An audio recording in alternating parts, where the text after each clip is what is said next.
por revisar algunos temas de interés en cuidado en medicina interna. En el día de hoy vamos a presentar lo que es la actualización de las guías colombianas, y más que una actualización es una capacitación o que conozcamos cuál es lo que ha cambiado en el manejo de tuberculosis, especialmente en el enfoque diagnóstico. Estas guías no son nuevas. Estamos hablando de una resolución del Ministerio de la Protección Social que data del 2020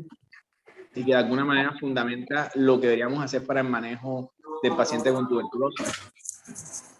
La tuberculosis no deja de ser una enfermedad relevante en nuestro medio y debemos tener en cuenta esta es la resolución a través de la cual guía todo lo que vamos a hablar en las próximas diapositivas, y especialmente los aspectos de diagnóstico y tratamiento, donde quizás no hay muchos cambios en el tratamiento, pero sí en cuanto a los recursos que tenemos desde el punto de vista diagnóstico y cómo debemos emplearlos. La tuberculosis, a pesar de los años y del avance que hemos tenido en términos de tratamiento, no debe ser una enfermedad altamente prevalente. Estamos hablando de que para el año 2020, estos son datos de la OMS del último registro de octubre del 2021, en el cual nos establece casi 10 millones de casos y 1.5 millones de fallecimientos asociados a tuberculosis, de los cuales debemos señalar que la gran mayoría de estos casos se centran en un grupo de países, alrededor de 30 países, los cuales van a reunir el 86% de los casos. Dentro de ellos se encuentran principalmente países del sudeste asiático, de África y por supuesto de Latinoamérica, como es el caso de Colombia, donde por lo tanto es de interés en salud pública que conozcamos de este tema y cómo manejarlo y afrontarlo. En años previos la tuberculosis era la 10ª causa de mortalidad a nivel mundial, ha caído algunos puestos, hoy es la 13ª causa de mortalidad a nivel mundial, no deja de ser relevante. Si observamos el comportamiento en tasa de incidencia y en cuanto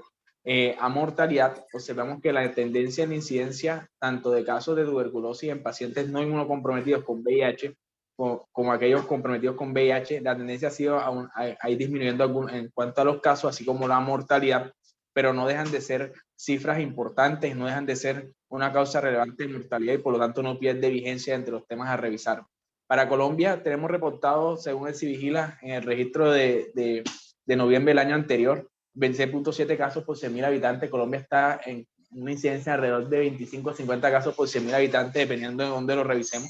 Por lo tanto, es una enfermedad de alta prevalencia en nuestro medio y por lo tanto deberíamos conocer y manejar este dato. Estos son los datos de reporte de Civigila para el año 2020. Sabemos que están pendientes que a final de este año pues saldrá el registro de los datos de 2021. Pero en términos generales fueron casi 12.000 casos, los cuales fueron diagnosticados en el año anterior. Había una tendencia a reducción en la incidencia de esos casos, sobre todo pues el caso de la tuberculosis extrapulmonar y de la tuberculosis pulmonar, donde sabemos que la tuberculosis pulmonar activa pues va a ser la forma de presentación más frecuente de esta enfermedad. En nuestro departamento tenemos una incidencia reportada un poco más baja, alrededor de 14 casos por 100.000 habitantes. Hay que tener en cuenta que estas estadísticas pueden estar un poco sesgadas o pueden estar infravaloradas por el hecho de que contamos o las limitaciones que pueden estar asociadas al subregistro y al hecho de pocos datos en relación al hecho de que se dejan de registrar mucho o se dejan de reinformar muchos de los casos de interés en salud pública. Si tenemos en cuenta el germen que va o el principal agente causal aquí va a ser Mycobacterium tuberculosis, y uno de nuestros objetivos al momento de enfrentar esta enfermedad debe ser tratar de identificar o tratar de diagnosticar la presencia de este microorganismo. Por lo tanto, uno de los aspectos que se modifica en la guía es presentando una serie de recursos diagnósticos a partir de los cuales podamos llegar a demostrar que ese proceso infeccioso respiratorio crónico o subaguda crónico es realmente causado por el complejo Mycobacterium tuberculosis, el cual hace parte de la orden de los actinomicetales dentro de la familia de micobacterias, pero aquí no únicamente está el Mycobacterium tuberculosis, sino que tenemos una serie de micobacterios no tuberculosis, los cuales debemos considerarlo sobre todo en huéspedes inmunocomprometidos y donde probablemente al momento de hacer el diagnóstico, por ejemplo, si nos quedamos solo con una vaciloscopia, es probable que podamos ignorar o evadir alguno de estos diagnósticos y por el contrario, con las técnicas de cultivo y de biología molecular, esta vez podremos tener un diagnóstico más preciso y por supuesto la posibilidad de tener un diagnóstico desde el punto de vista de resistencia. La transmisión sabemos que es por vía inhalatoria, en caso pues sobre todo micropartículas aerolizadas, las cuales pues van a ser el principal mecanismo de transmisión de la enfermedad. y por lo tanto el estar en contacto con pacientes o con personas que están en tratamiento o sintomáticos respiratorios denota o señala un grupo poblacional de riesgo para para presentar un contagio o una infección activa por tuberculosis. Es por ello que, si bien el nexo epidemiológico, que en otra guía pues tenía mucha relevancia en cuanto a la posibilidad de orientar el diagnóstico, en esta guía se señala, pero es muy limitada la utilidad desde el punto de vista diagnóstico que nos ofrece la utilización del nexo epidemiológico. Hay una serie de condiciones o factores de riesgo que potencialmente van a estar relacionados con la posibilidad de presentar tuberculosis. En este caso debemos tener datos que son inherentes al bacilo, como la virulencia o los factores de resistencia, en los cuales la resistencia de Mycobacterium en tuberculosis es un problema en ascenso. Y por otro lado tenemos las condiciones que son inherentes al huésped, y en este caso principalmente el estado de inmunocompetencia, especialmente la coinfección con VIH, será una de las condiciones más relevantes a considerar. Y esa interacción que se produce entre huésped y el bacilo nos va a condicionar al final la severidad y la gravedad de la enfermedad. Hay otras condiciones que están asociadas a la presencia de tuberculosis, ampliamente conocidas, como el hacinamiento, la malnutrición, que son altamente prevalentes en nuestro medio. Y por supuesto las comorbilidades, especialmente la presencia de cáncer o enfermedad renal crónica, o la presencia de enfermedades pulmonares crónicas con una fibrosis pulmonar o la silicosis o la enfermedad pulmonar intersticial, pueden estar relacionadas con la presencia de tuberculosis. Es por ello que al momento de identificar ese grupo poblacional de riesgo, debemos mirar la posibilidad de que esos pacientes ingresen a ser evaluados por la guía de tuberculosis del ministerio, y ofrecerles los recursos diagnósticos y por supuesto los recursos terapéuticos con los cuales actualmente contamos. En este orden de ideas, pues se mantiene aún la definición de sintomático respiratorio para la población general, más de 15 días con síntomas respiratorios, especialmente tos con expectoración,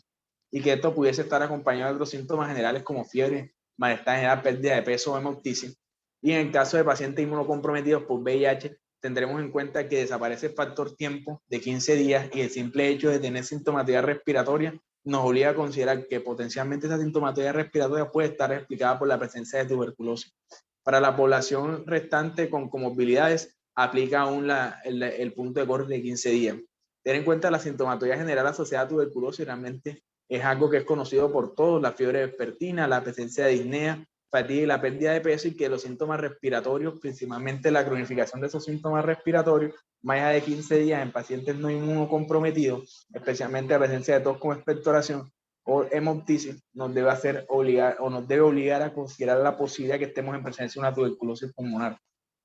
Y considerar en este orden de ideas, sobre todo si el paciente tiene un contacto, un nexo epidemiológico, apoyarnos aún más la posibilidad de evaluar ante la eventualidad de hacer estudios microbiológicos que nos permiten llegar a un diagnóstico. En ese orden de ideas, al momento de definir casos, y esto es más epidemiológico, y también considerando el subregistro que potencialmente puede haber en nuestro departamento, por ejemplo, debemos tratar de llegar a la conclusión de si estamos o no ante un caso de tuberculosis bacteriológicamente confirmado. Y para ello, con de lo que señala la guía, es no únicamente quedarnos con la baciloscopia, con la posibilidad de hacer una coloración de ácido alcohol resistente, sino que además de entrada debemos considerar el envío de cultivos en medio líquido y las pruebas moleculares. Estos dos estudios, todos están incluidos entre el plan de atención obligatoria en salud, no requieren MIPRES, no requieren ningún tipo de documentación adicional, más allá de un buen sustento de la historia clínica, y basado en esta resolución, deberíamos considerar que además de una baciloscopia, en los pacientes en los cuales sospechamos tuberculosis, debemos enviar cultivos para Mycobacterium tuberculosis en medio sólido, en medio líquido, especialmente en medio líquido, y dos, las pruebas moleculares, especialmente GenExpert, considerando que estas técnicas diagnósticas nos ofrecen, además del diagnóstico microbiológico, la posibilidad de un diagnóstico de resistencia, que es otro de los grandes problemas que enfrentamos con la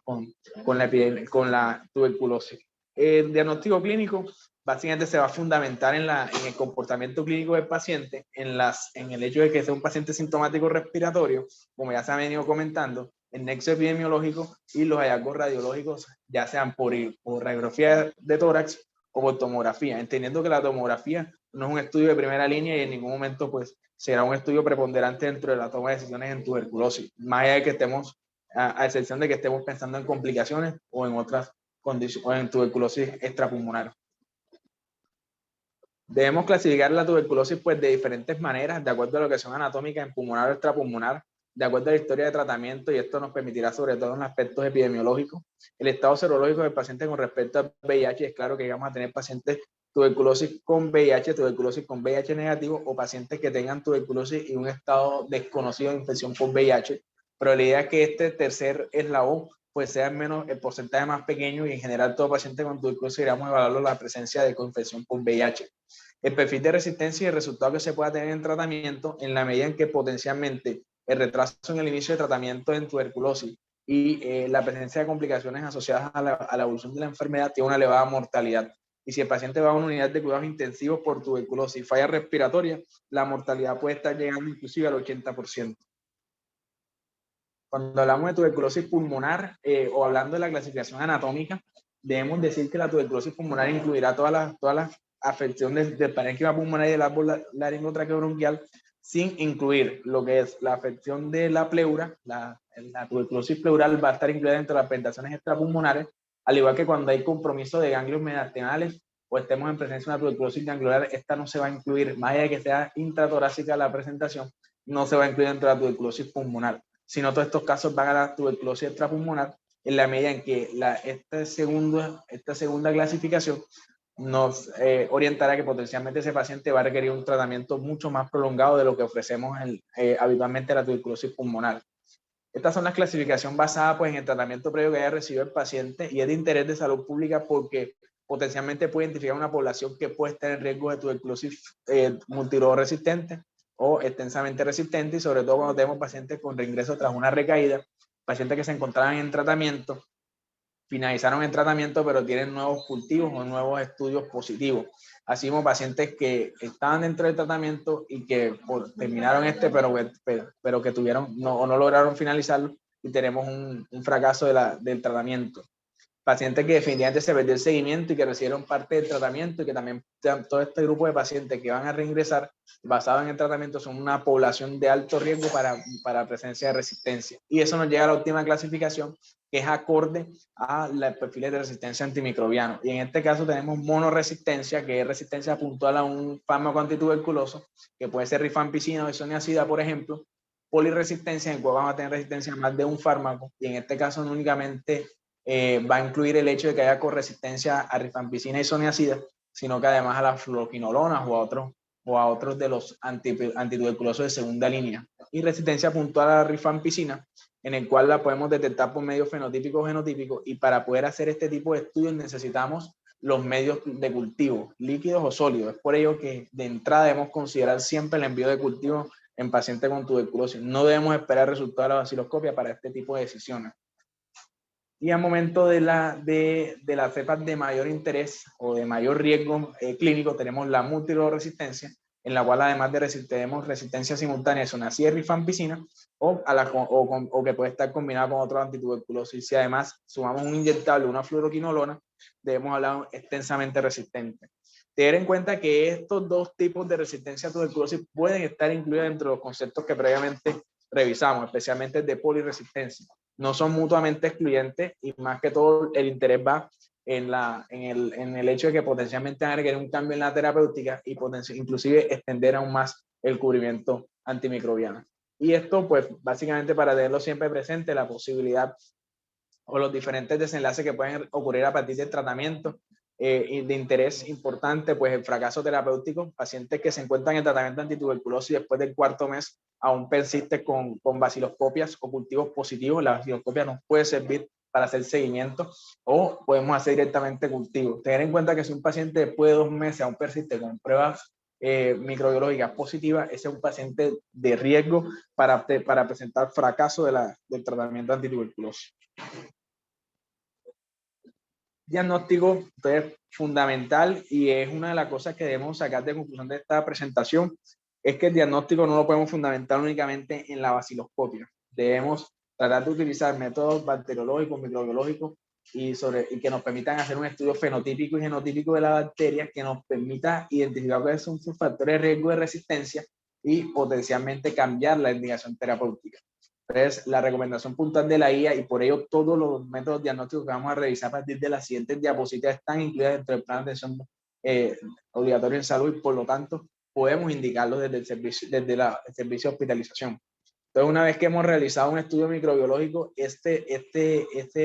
esa prueba debe ir tanto a cultivo en medio líquido y se deben hacer pruebas de biología molecular, donde sabemos pues está el GeneXpert. La idea sería hacer pruebas fenotípicas, principalmente estas pruebas fenotípicas se aplican a los cultivos en medio líquido y nos permiten determinar el patrón de resistencia o inhibición al crecimiento de micobacterios frente a algunos de los antituberculosos que con mayor frecuencia vamos a utilizar. Y en las pruebas de sensibilidad genotípica principalmente se basan en pruebas de biología molecular de DNA del micobacterio en tuberculosis y nos permite a través por ejemplo, PCR en tiempo real, la posibilidad de identificar genes o mutaciones que pudiesen estar potencialmente relacionadas con resistencia a la terapéutica antituberculosa. Entonces, estos métodos fenotípicos son principalmente los medios de cultivo clásicos y los métodos genotípicos, donde está el GeneXpert, se van a aplicar principalmente a nivel de las pruebas genotípicas. Entonces, en términos generales, la vaciloscopia ofrece una sensibilidad de un 20 a un 60%, pero esa sensibilidad puede estar impactada por la presentación de la tuberculosis y, por ejemplo, si tenemos cavernas, la sensibilidad puede ser de hasta un 80%. Esta es la clasificación de la OMS y así podemos interpretar al momento de si es 1, 2, 3 cruces de bar y tratar de identificar la carga de los mismos. Pero en términos generales, y esta es una revisión sistemática de las publicaciones en relación al uso de vaciloscopia para diagnóstico de tuberculosis, que fundamenta por qué debemos utilizar de manera seria y no una única medición. Si utilizamos una única muestra, la sensibilidad será del 80%. Para una segunda muestra, agregamos una sensibilidad adicional del 11% y la tercera muestra, y a partir de aquí, cuarta, quinta, sexta, las diferentes muestras no van a agregar más allá del 2% de sensibilidad. Es por ello que deberíamos considerar la realización de 3 muestras o vaciloscopia seriada si este es el recurso que hemos decidido emplear para hacer el diagnóstico de la tuberculosis. Teniendo en cuenta pues que si bien se deberían mandar en algunos momentos del día, pues no hay una recomendación puntual en cuanto a que esto impacte pues en los resultados. La vaciloscopia pues nos permite y el hecho de una vaciloscopia positiva nos permitirá enviar esas pruebas para cultivos y pruebas moleculares y por lo tanto hacer los estudios de resistencia. Y 2, nos permitirá hacer seguimiento al tratamiento de tuberculosis y sobre todo identificar a aquellos pacientes que potencialmente tengan un riesgo de fracaso terapéutico. Si tenemos en cuenta las pruebas moleculares en las cuales vamos a analizar el comportamiento del DNA de la micobacteria en tuberculosis a través de PCR en tiempo real,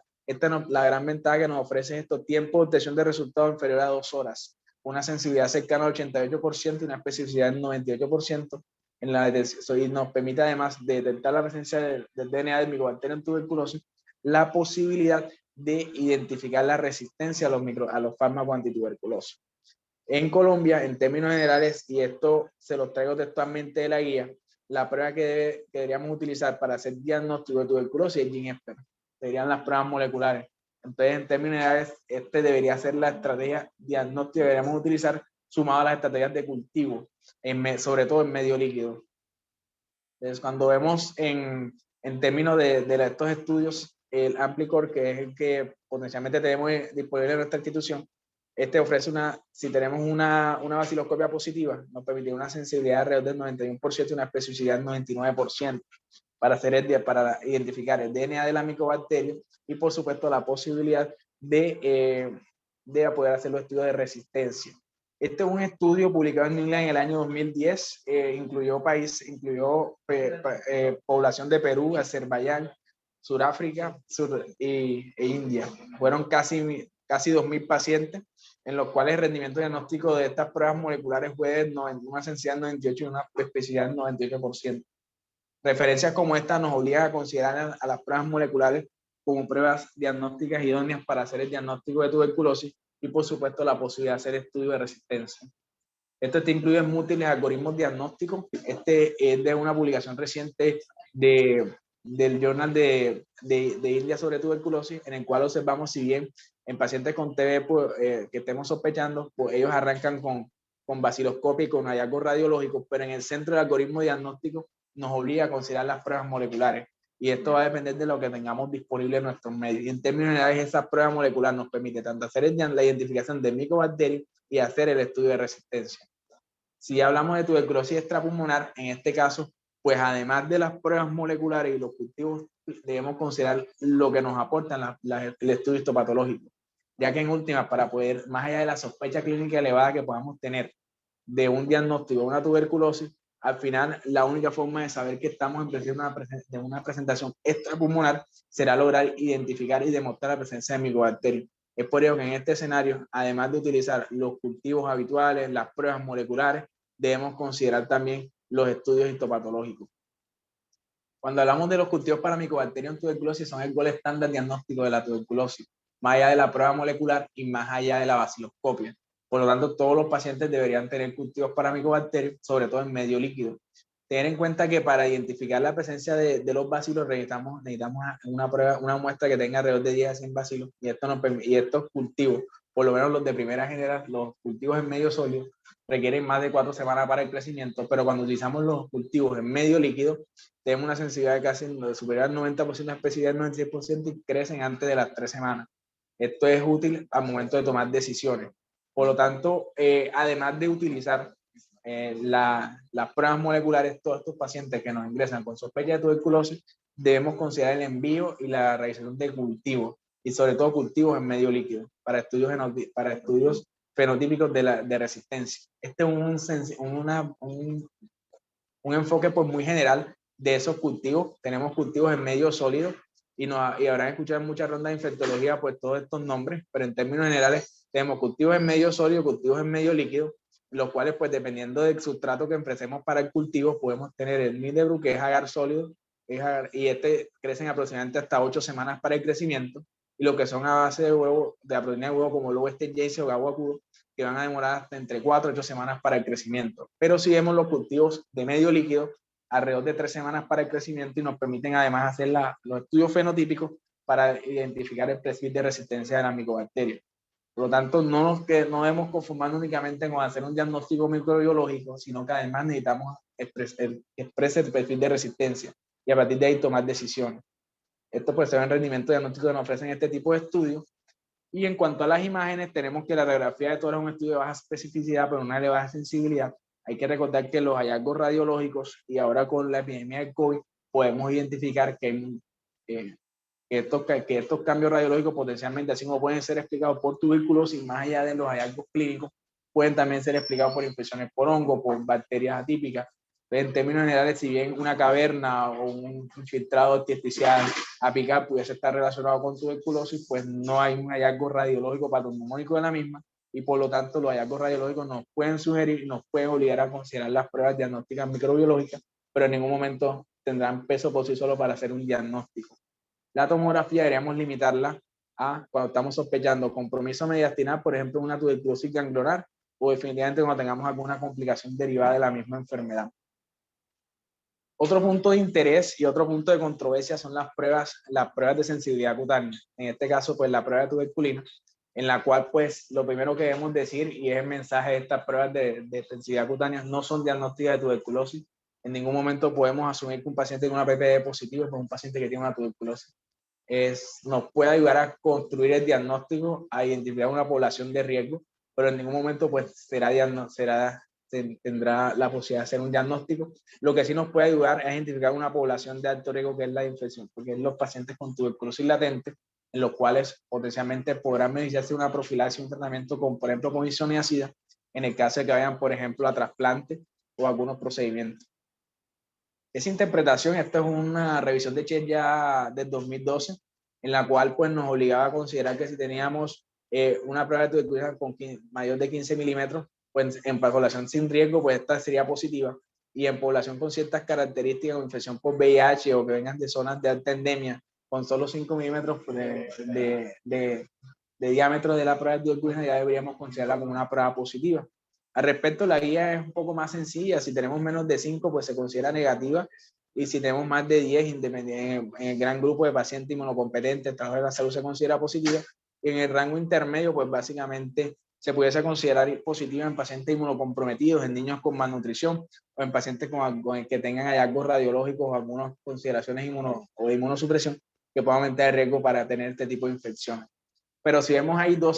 hay 12 ejemplos de cosas que pueden generar un falso negativo a la tuberculina, y por lo tanto pues es un estudio de muchas limitaciones. No pudiésemos tomar decisiones a partir de ellas. Por lo tanto, la recomendación final de la guía en relación con ella es no utilizarla para fundamentar el diagnóstico de tuberculosis. Una alternativa que podemos emplear no es diagnóstico, pero sí tiene un rendimiento diagnóstico mayor para identificar los pacientes con tuberculosis latente y pacientes en riesgo con tuberculosis, es la prueba de liberación de interferón. Son los que tenemos pues los IGRAS y el TB-SPOT, son los dos que tenemos con mayor frecuencia. Debo señalar que hasta aquí todos los estudios están incluidos dentro del POST. Estos no, son los únicos estudios son los únicos elementos diagnósticos que utilizamos para el diagnóstico de tuberculosis o dentro del abordaje de la tuberculosis que no están incluidos dentro del plan de atención obligatoria de salud. Entonces, en cuanto a los IGRA, tenemos el QuantiFERON Gold, que sería el de mayor rendimiento diagnóstico, y tenemos TB-SPOT, que es otra posibilidad que podemos emplear y que nos permitirá hacer el diagnóstico de tuberculosis latente. Este es un metaanálisis de Chet del 2010, en el cual identificó pues una sensibilidad para el QuantiFERON Gold de alrededor del 70%, y en el caso del TB-SPOT de hasta el 87%, con una especificidad no despreciable de casi el 99% por QuantiFERON Gold y de casi el 86% para el TB-SPOT. Cuando se comparó con cabeza a cabeza con las pruebas de tuberculina, observamos que en términos generales el QuantiFERON Gold y el TB-SPOT lograron identificar con mayor frecuencia pacientes positivos para TB latente o para tuberculosis en comparación con la prueba de tuberculina. Por lo tanto, si vamos a identificar o queremos hacer diagnóstico de tuberculosis latente y queremos identificar esta población, este debería ser el estudio que queríamos emplear. No obstante, tenemos la limitación del recurso y de los costos. Entonces, el diagnóstico se va a fundamentar en esos tres pilares, principalmente pues, el hecho de que logremos identificar la presencia de Mycobacterium tuberculosis, los hallazgos radiológicos y lo que tengamos en términos de clínica. Poniendo algunos escenarios en los cuales pues, el cultivo siempre va a estar pendiente. Si tenemos baciloscopia positiva, más hallazgos radiológicos, pudiese estar ante una tuberculosis activa y por lo tanto iniciar tratamiento. Lo mismo sucede en el caso de que potencialmente tengamos o que tengamos puede que no tengamos hallazgo radiológico, pero tengamos la presencia de la baciloscopia, pudiésemos también considerar el tratamiento. Si solo tenemos hallazgo radiológico de clínica, ahí habría que considerar algunos aspectos, pero en términos no se recomendaría el inicio de tratamiento. En presencia de cultivo positivo, necesariamente debemos considerar que es una tuberculosis pulmonar activa y debemos iniciar tratamiento. En caso de que tengamos cultivos negativos, con pruebas de baciloscopia o hallazgo radiológico sugestivo de infección por Mycobacterium, debemos considerar la posibilidad de que estemos ante una Mycobacterium no tuberculosis y debemos evaluar los factores de riesgo del paciente y tratar de mandar cultivos para este tipo de germen. En caso de que solo tengamos la prueba molecular y los hallazgos radiológicos y no tengamos pues la presencia de cultivo en ese momento, una prueba molecular más hallazgo radiológico nos obliga a considerar que estamos ante una tuberculosis pulmonar y por lo tanto un GeneSper más un hallazgo radiológico y clínico nos debe obligar a considerar el tratamiento. Indudablemente la presencia de cultivos nos obliga a considerar el tratamiento y en caso de que el cultivo esté negativo, con las pruebas moleculares positivas, en este caso pudiésemos tratar al paciente con una tuberculosis pulmonar. En cuanto al tratamiento, en el tiempo, el tratamiento para la tuberculosis ha venido en evolución. En este caso observamos que los protocolos iniciales estaban basados en rifampicina y isoniazida, eran protocolos de 18 a 9 meses, eran protocolos bastante prolongados y teniendo en cuenta que ambos son agentes bactericidas y que van a tratar de eliminar la presencia de Mycobacterium tuberculosis, tenemos la adición de la piracinamida, logró reducir ese esquema de tratamiento hasta 6 meses y los esquemas o el tetraconjugado que utilizamos hoy en día a base de Tambutol nos ha permitido pues, tener una elevada tasa de éxito terapéutico superior al 95% en el caso de los comparados con esquemas a base de triconjugado o esquemas inclusive más prolongados de 9 meses. Y un concepto que se trató de abordar era la posibilidad de reducir ese esquema terapéutico a solo 4 meses agregando una fluoroquinolona respiratoria. Eso fue evaluado en varios estudios, casi 4.000 pacientes, en los cuales se evaluó principalmente moxifloxacino para dar de reducir el tiempo de tratamiento. Sin embargo, la tasa de recaída o la tasa de fracaso terapéutico es casi el 20%. Entonces, estamos hablando con la tetraconjugado, 6 meses, 95% de cura, con un 5% de posibilidad de recaída, pues un 20%, por lo tanto, el estándar de manejo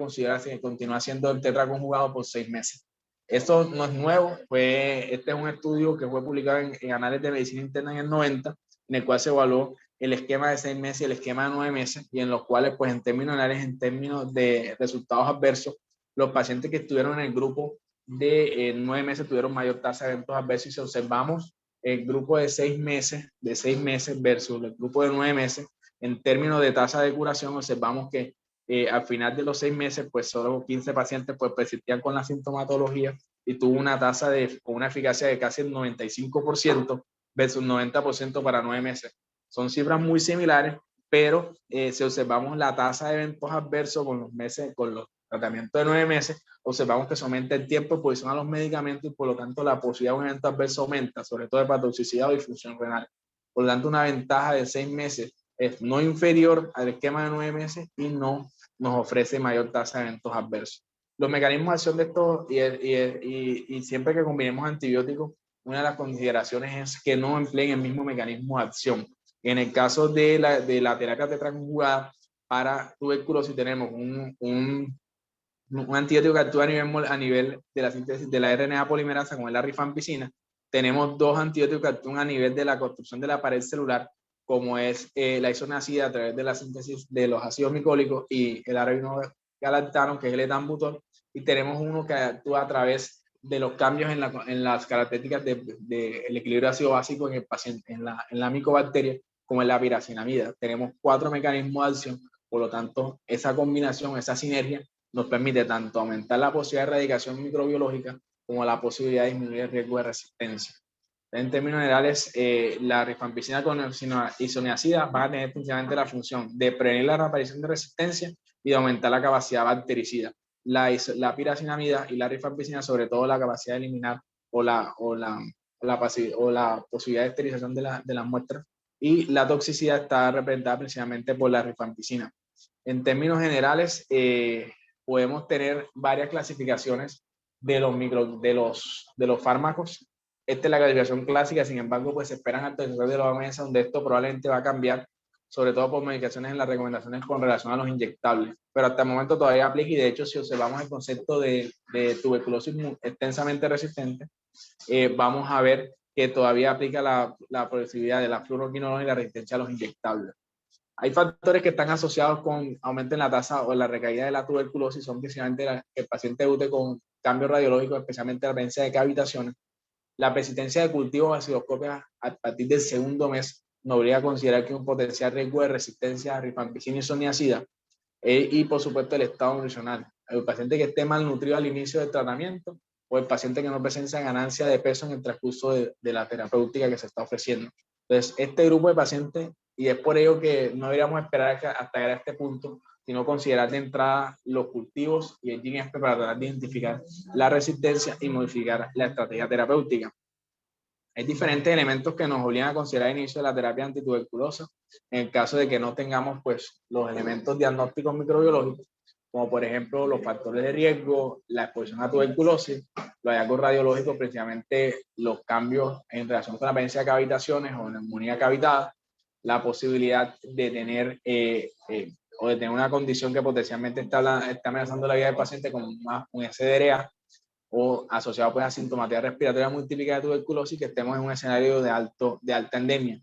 Pudiésemos reunir todos estos elementos en el caso de que tengamos un paciente con pruebas negativas, donde pudiésemos considerar la posibilidad de iniciar de manera empírica terapia antituberculosa, sin desconocer que muchas de estas consideraciones son antes del crecimiento de las pruebas moleculares y de los medios de cultivo para hacer diagnóstico y resistencia de tuberculosis. El tratamiento en términos no ha cambiado, rifampicina, isoniazida, piracinamida y tambutol. Nosotros tenemos las tabletas tetraconjugadas, donde la vamos a ajustar a través del peso y vemos que en términos de la recomendación de la guía, eso no se ha modificado.